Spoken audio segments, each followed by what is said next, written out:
ఈ కళాశాల అధ్యక్షుల వారి యొక్క పాదపద్మాలకు కూడా నమస్కరిస్తున్నాను. ప్రిన్సిపల్ సారు ఆనందంగా ఉందా అంటే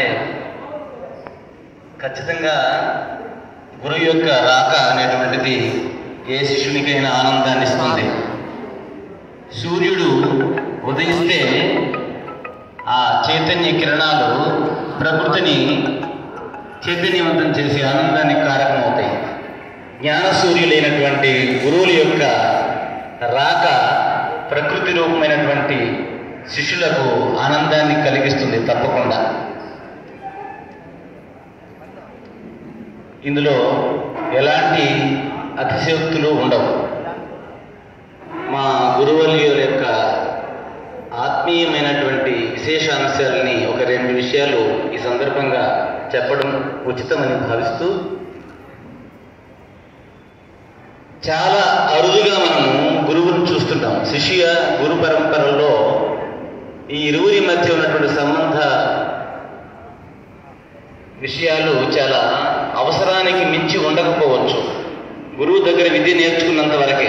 కానీ దామోదర్ నాయుడు సార్ గారి యొక్క శిష్యులు 40 మంది ఎప్పుడో 20-30 ఏళ్లకు ముందు కూడా శిష్యులైనా కూడా సరే ఇప్పటికి కూడా ప్రతి రోజు ప్రతి విషయంలోనూ ప్రతి సందర్భంలోనూ సార్ గారి యొక్క అనేక విశేషాంశాలలో వాళ్ళ యొక్క పాత్ర ఉంటుంది. దానికి కారణము శిష్యులకి ఉండకపోవచ్చు, కానీ మా గురువు గారి యొక్క శిష్య వాత్సల్యమని చెప్పడానికి చాలా సంతోషపడుతున్నాను. ప్రతి సంవత్సరం ఏదో ఒక సందర్భాన్ని కల్పించుకొని శిష్యవర్గాన్ని కాకుండా ఈ మధ్యకాలంలో సదరన్ స్పైస్లో ప్రత్యేకించి కల్పించుకున్నటువంటి విశేషమైనటువంటి సందర్భం కలిసి భోజనం చేద్దాం అనేటువంటి కార్యక్రమాన్ని ఏర్పాటు చేశారు. కేవలం శిష్యులకు మాత్రమే కాదు, శిష్యులకు సంబంధించినటువంటి వాళ్ళ యొక్క కుటుంబాలకు అందరినీ ఆహ్వానించి వారితో పాటు ఆనందాన్ని పరమానందం చేసి మా అందరికి కూడా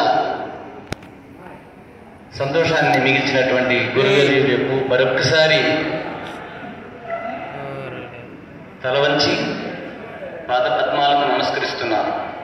ధన్యవాదాలు.